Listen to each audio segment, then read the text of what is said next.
Hello football fans and welcome to NFL UK Ops. Today it's NFL versus XFL and we take a look at the aspects and rules of each and compare as to which we believe is better. We also have a look at the power rankings of the XFL heading into week 3, so let's get to it.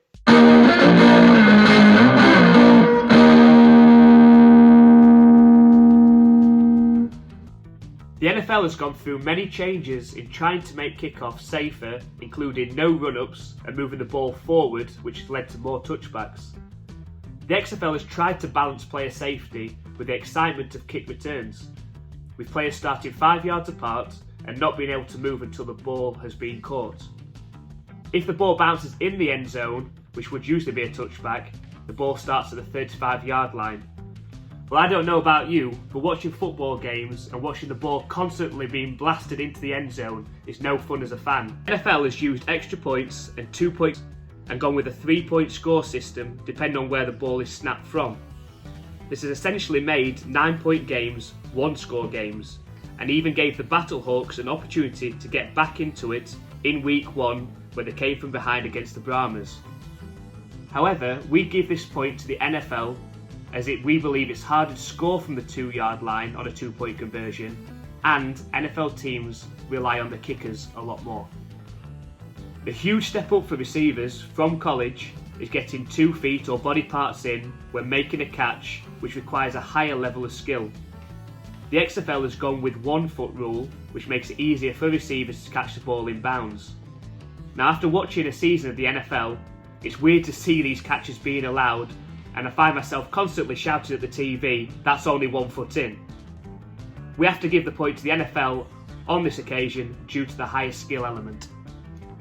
Onside kicks have become increasingly harder in the NFL with standing starts, and there's no longer an opportunity to send battering rams down the field whose sole purpose is to destroy the front line of the receiving team.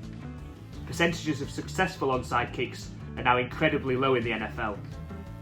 The XFL offers an alternative which has been trialled most recently at a Pro Bowl, where teams can go for it on 4th and 15 for their own 25-yard line.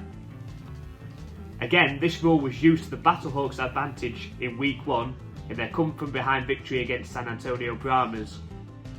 When in desperation mode, the 4th and 15 definitely gives you a much higher percentage chance to complete, as you've got the opportunity of sending your offense and star quarterback out, or potentially getting a holding or pass interference penalty. We give the point to the XFL with this purely down to the excitement and drama factor. The refereeing decisions in the NFL have been called into question on numerous occasions this season, which has been a huge contributing factor towards the league being branded as scripted.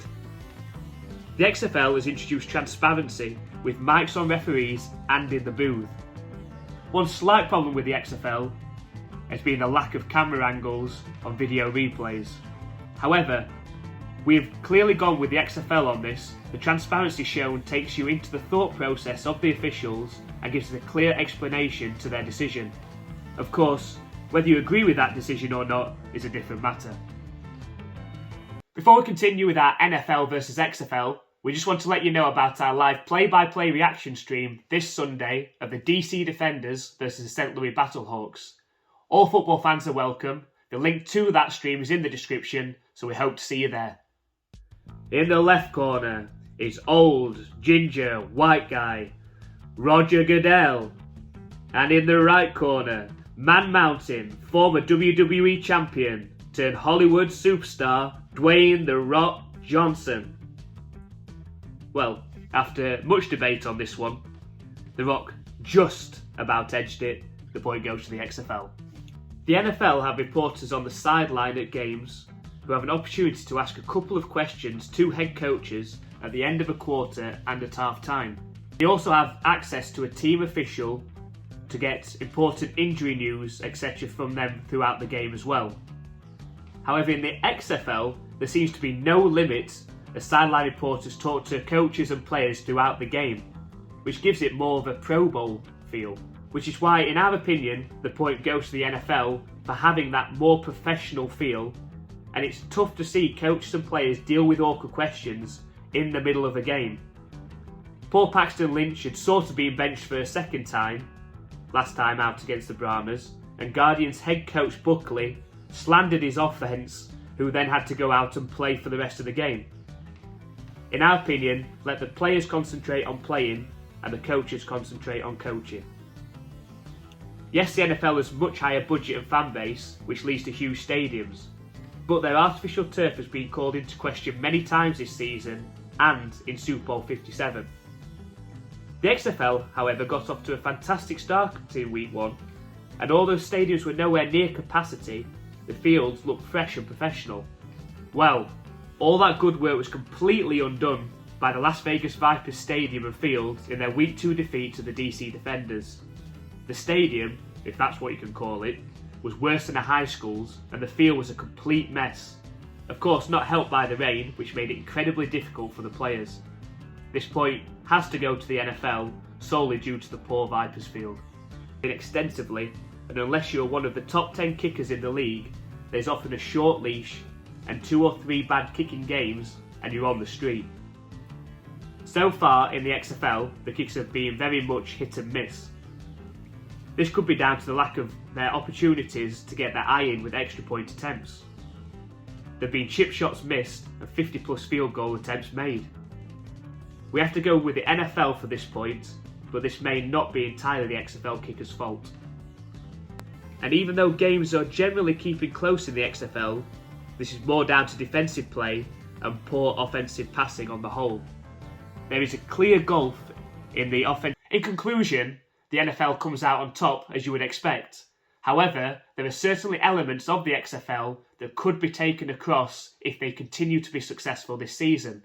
Let us know down in the comments what you think the NFL should take from the XFL in future seasons.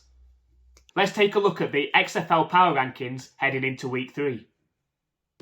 At number 8 is the Orlando Guardians, after 2 poor performances and no idea what to do at the quarterback position. Number 7 is the Las Vegas Vipers, who will hope their field and offense is in a better shape this week versus the Sea Dragons. Number 6 is the Arlington Renegades, who looked much better on offense in Week 2, but need to show more consistency moving forward. Number 5, the Seattle Sea Dragons, could have easily found themselves at 2-0, but 2 heartbreaking defeats in the final minutes have them at 0-2. Will it be third time lucky this week? Number 4, the San Antonio Brahmas. Another team that could have found themselves at 2-0, dominated the Guardians in Week 2 with a strong offensive performance, especially by quarterback Cone. They do face a tough Houston Roughnecks team this week in Week 3. Number 3 is the undefeated DC Defenders, who had a strong defensive performance in Week 2 and good play from QB2 Derek King. They will play number 2 in our power rankings, the St Louis Battlehawks, who have shown they can come from behind and play their best football in the clutch. Should be a fantastic game this weekend. At number 1, the most complete looking team after Week 2 in the XFL is the Houston Roughnecks, who have looked solid on offense and defense so far and are certainly the team to beat. Make sure you join us this Sunday for our live play-by-play reaction stream of 2 of the undefeated teams in the XFL, the DC Defenders versus the St Louis Battlehawks. The link to that is in the description. And if you are new to the XFL, make sure you watch this video next. It explains all of the rules and about the teams in just under 5 minutes, and we'll see you in Sunday's live stream.